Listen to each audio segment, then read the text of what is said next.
HMM R&D 팀의 김영선 팀장님께서 발표해 주시겠습니다. 발표 주제는 친환경 선박을 위한 해운 선사 전략입니다. 힘찬 박수로 맞이해 주시기 바라겠습니다.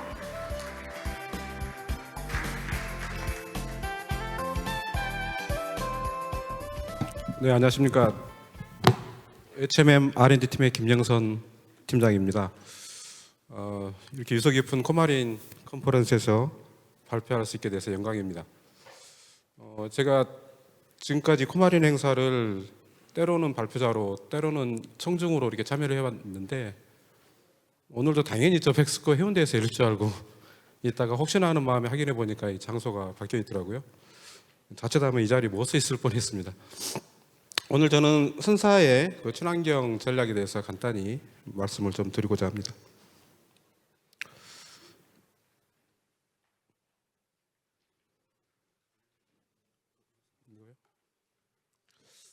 네, 저 환경 규제, 온실가스 규제를 말씀드리지 않을 수가 없습니다. IMO에서 2050년까지 넷제로 목표를 바꿨고요.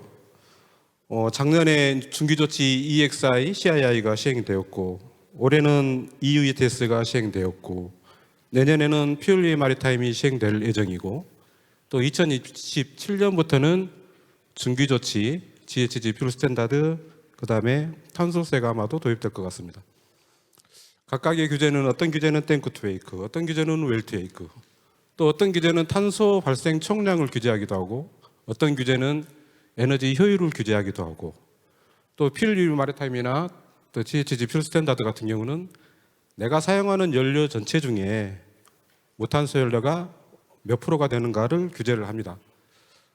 어떤 한 규제에 대한 솔루션이 다른 모든 규제를 만족시키지 않는 경우도 많이 있습니다. 선사 입장에서는 정말 복잡하고 다양한 전략을 수립해야 되는 그런 시기가 도래했습니다. 이 탈탄소에 대한 규제는 비단 법적인 규제만 있는 게 아닙니다. 2030년까지 완전 상업화 규모의 무탄소 선박을 투입하겠다라는 그런 목표를 가지고 게링 투 제로 코얼리션도 진행되고 있고요. 그 다음에 특정 지역과 특정 지역에 안전 무탄소 선박을 투입하자, 클라이드 뱅크 선언이라든가 또는 그린시핑 챌린저와 같은 프로젝트도 지금 진행되고 있습니다. 2030년 이전에 안전 무탄소 선박을 투입하자라는 거죠. 제가 IMO 규제, EU 규제 좀 전에 말씀드렸습니다만 어떤 규제도 2030년까지 완벽하게 완전한 무탄소 연료를 투입하라는 요구는 하지 않습니다.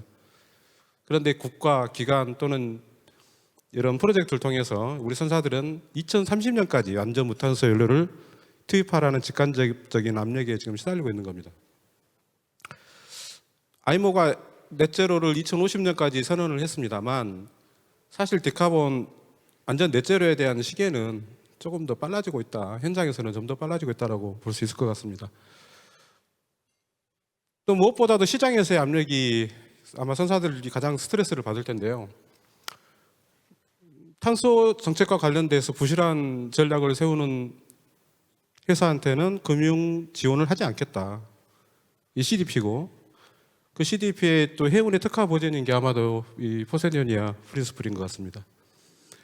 클린카고 우리 컨테이너 하주들은 매년 우리 컨테이너 선사들의 탄소 배출 실적을 의무적으로 보고하게 하고요. 그거의 평가를 랭킹을 먹입니다. 그래서 퍼포먼스가 좋지 않는 선사에게는 자신들의 화물을 주지 않겠노라고 공공연하게 말을 하고 있습니다. 선사들이 아니 화주들이 왜 선사들의 배출량이 궁금할까요? 최근에는 직접 배출, 자신이 직접 배출하는 스코프 1 또는 스코프 2 배출에 대해서 스코프 3 배출량도 공개를 요구하고 있고 스코프 3 배출량도 낮추라고 요구를 하고 있습니다. HMM 입장에서는 우리 선박에서 배출하는 게 우리가 배출하는 스코프 1이지만 하주 입장에서는 자신들의 화물을 나르는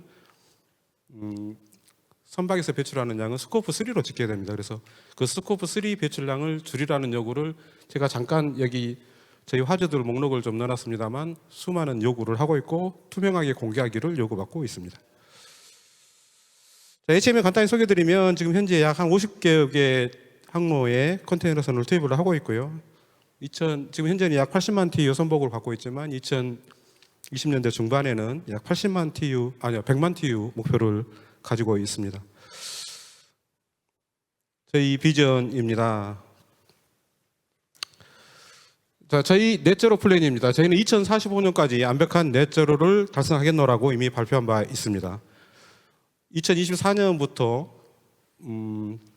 저탄소 연료로 추진되는 선박을 발주를 했고요. 2030년까지는 전체 선박의 40%를 안전 무탄소로 운영되는 선박을 확보할 계획입니다. 최종 2045년에 완벽한 넷제로를 달성하겠노라고 발표를 했었습니다. 아마 머스크에 이어서 저희가 두 번째로 넷제로 선언을 한 것 같습니다. 작년에 저희가 배출했던 온실가스는 총 550만 톤입니다. 그중에 약 99%가 선박에서 배출이 되었고요. 특히 컨테이너 선박의 원단위 카본 인텐시티는 2008년 기준 저희 원래 목표가 2025년까지 60% 감축이 목표였습니다만 이미 작년에 달성을 했습니다. 그래서 2030년까지 70% 추가로 단축하고 마지막 2045년까지는 완벽한 넷제로를 달성하겠노라는 게 목표가 되겠습니다. 이를 위해서 이제 아까 말씀드린 것처럼 무탄소 연료로 추진되는 선박을 발주하면서 기존선이 재래선이 이제 그 무탄소 연료 선박으로 대체되는 과정에서 자연스럽게 탄소 저감이 이루어질 것이고요. 문제는 이제 재래선을 어떻게 하느냐인데, 그래서 다양한 시장에 나와 있는 에너지 세이빙 디바이스를 검토하고 검증이 되는 것은 전 선박에 확대 적용을 하고 있습니다. 또 선박 개조도 열심히 하고 있습니다. 볼보스바우도 개조하고 있고 프로펠러도 개조하고 있고, 그래서 현존선의 온실가스 배출량을 조금이라도 낮추려고 하는 그런 노력들을 계속 진행하고 있습니다.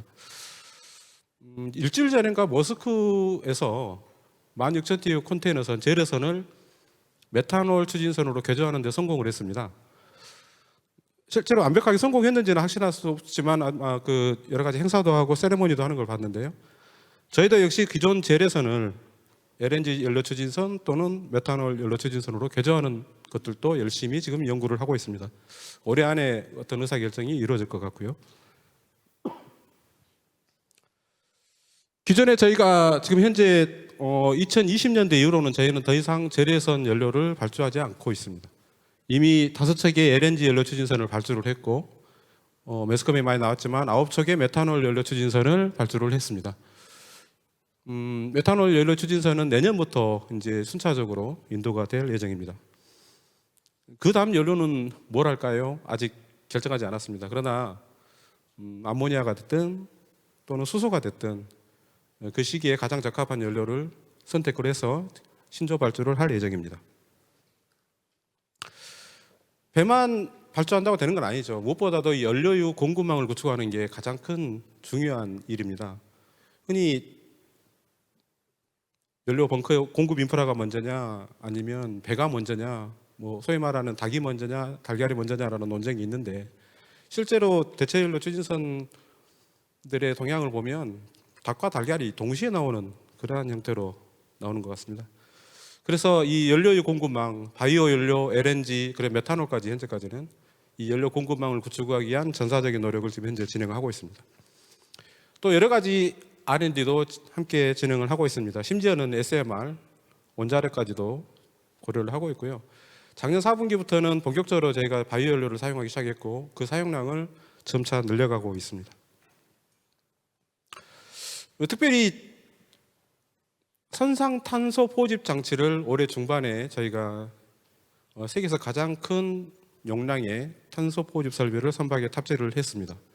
지금 보시고 계시는 사진이 저희가 탑재한 선박 탄소 포집 장치인데요.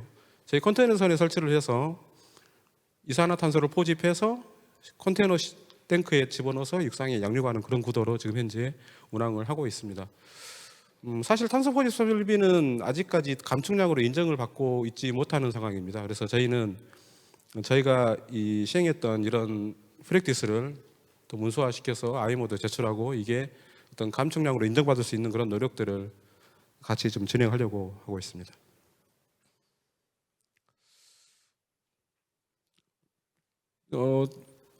온실가스 대응뿐만 아니라 또 친환경 비즈니스도 확대를 하고 있습니다. 그래서 암모니아 운반선, 또 에카 CO2 운반선 그런 비즈니스도 지금 현재 진행을 하고 있고요. 선박뿐만 아니라 우리 터미널에 있는 이런 컨테이너 트럭들 이런 것들도 전부 다 무탄소 전기차로 지금 전환하는 작업을 전사적으로 지금 진행을 하고 있습니다. 아까도 말씀드렸듯이 우리 화주들이 많은 걸 우리 선사들이 배출하는 선박이 배출하는 탄소 배출량을 궁금해합니다. 바로 자기 신들의 스코프 3 배출량이기 때문에요. 그래서 저희는 이 서플라이 체인 카본 칼큘레이터를 만들어서 저희 홈페이지에 게시해서 투명하게 공개를 하고 있습니다. 출발지와 목적지를 화주가 입력을 하면 도로에서 얼마, 선박에서 얼마, 또 철도에서 얼마, 모든 두어 구간의 탄소 배출량이 확인할 수가 있습니다. 그래서 그 중에서 가장 스코프 3 배출량이 작은 루트를 화주들이 선택할 수 있습니다. 이 시스템은 이제 올해 최종 개발돼서 지금 현재 홈페이지에서 서비스를 하고 있습니다. 또 그린세일링 서비스도 지금 저희가 런칭을 했습니다. 지금 많은 컨테이너 선사들이 사실 그린세일링 서비스를 시작을 하고 있습니다. 화주들이 자기들의 스코프 3 배출량을 줄이기 위해서 만약 선사들한테만 그 모든 책임, 비용 부담을 줄 수는 없는 거죠. 그래서 어떤 화주들은 자, 우리가 특별 운임을 줄 테니 당신들이 그 무탄소 연료 또는 저탄소 연료를 써서 배출량을 낮춰달라. 우리의 스코프 3 배출량을 낮춰달라는 요구를 하고 있습니다. 그래서 저희는 올해부터 지금 그린셀링 서비스를 시작을 하는데요. 말씀드린 것처럼 무탄소 연료, 현재로서는 이제 바이오 연료가 되겠죠. 바이오 연료를 사용을 해서 저희 스코프 1 배출량을 낮추고 그저 낮춰진 거를 특별 운임을 받고 이제 화주들한테 증가하는 그런 서비스를 지금 진행을 하고 있습니다. 앞서 우리 함부르크 포트 오소리티에서도 그린 시핑 코리도 이렇게 말씀을 하시던데요. 지금 현재 우리나라는 작년 재작년에 한국과 미국 간의 그린 시핑 코리도 녹색 해운 혈항을 만들기로 양국이 합의를 했습니다.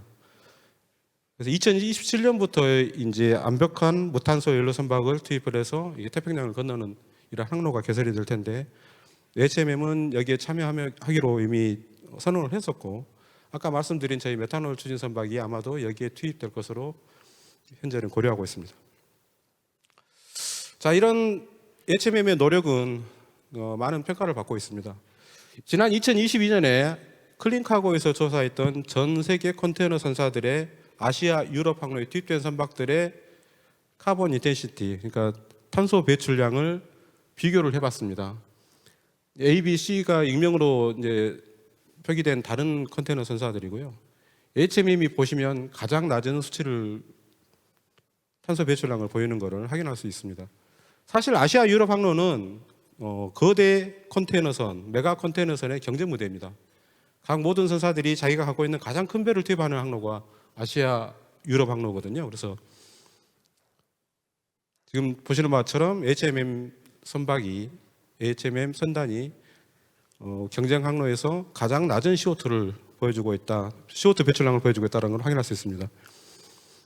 또 아래에 보면은 아시아, 유럽 항로도 마찬가지입니다. 아시아에서 미주 서부로 가는 항로에서도 HMM이 가장 낮은 온실가스 배출량을 보이는 걸 확인할 수 있습니다.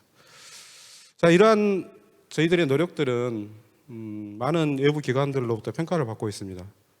에코바디스로에서는 저희가 가장 높은 등급인 플래티넘 레벨을 하긴 했고요. 또 CDP에서는 해운회사 중에 국내외 해운회사 중에 가장 높은 등급인 A 등급의 어떤 평가도 받고 있습니다.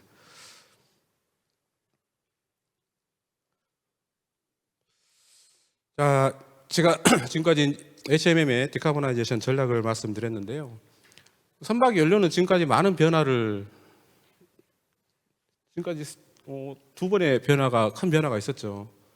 풍력으로 돛을 달고 다니다가 석탄을 떼게 되면서 외연 기관이 등장해서 석탄을 떼고 다니다가 그 다음에 1차 대전 전후로 해서 이제 디젤 엔진이 개발되고 석유를 쓰다가 그 다음에 이제 무탄소 연료로 전환해야 되는 그런 상황이 됐습니다. 근데 첫 번째, 두 번째 말하자면 대전환의 시기, 혁명의 시기에 이게 성공할 수 있었던 거는 효율과 경제성이 훨씬 더 전환을 함으로써 상승했기 때문입니다. 그런데 세 번째 혁명, 세 번째 전환의 시기는 정반대입니다. 비용도 훨씬 비싸고 효율도 더 안 좋아집니다. 그래서 이 세 번째 혁명, 이 탈탄소 혁명이 성공할 수 있을까? 일부 우려도 하는 것 같습니다. 또 하나 지금 제가 말씀드린 암모니아, 메탄올, 특히 그린 연료는 엄청나게 비싼 연료입니다. 지금까지 해운은 가장 싼 연료를 사용했는데 앞으로는 가장 비싼 연료를 사용을 해야 됩니다. 그래서 앞다퉈 저희처럼 이렇게 대체 연료를 추진 선박을 발주했던 해운 회사들은 자, 과연 이렇게 지금 당장 우리가 이 비싼 연료를 사용하면서 값싼 연료를 사용하는 다른 선사들과 이렇게 공정한 경쟁이 되겠는가 하는 그런 딜레마에 빠져 있지요. 그래서 오히려 어떤 선사, 여러분들이 잘 아시는 그 모 선사는 탄소세를 화석연료를 사용하는 선사 또는 선박에 엄청나게 부과를 해서 그 형평을 좀 맞추자라고 이야기를 하고 있습니다.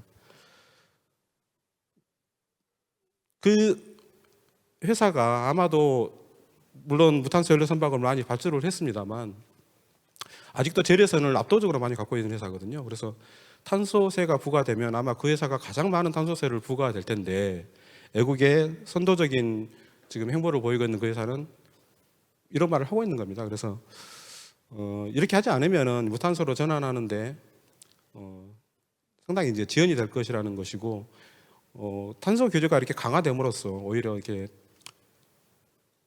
무탄소로 향하는 그 행보가 훨씬 더 빨라질 거라는 그런 아마 예상 때문에 아마 이런 행보를 보이는 것 같습니다. 그래서 그 규제의 가장 큰 피해자가 될 당사자가 강한 규제를 외친다라는 것은 참 아이러니이기도 합니다. 그러나 이미 전 세계 세상 이 탈탄소로 향한 이런 규제의 움직임은 돌이킬 수 없는 지경이고 그러다 보니까 오히려 좀 더 도전적이고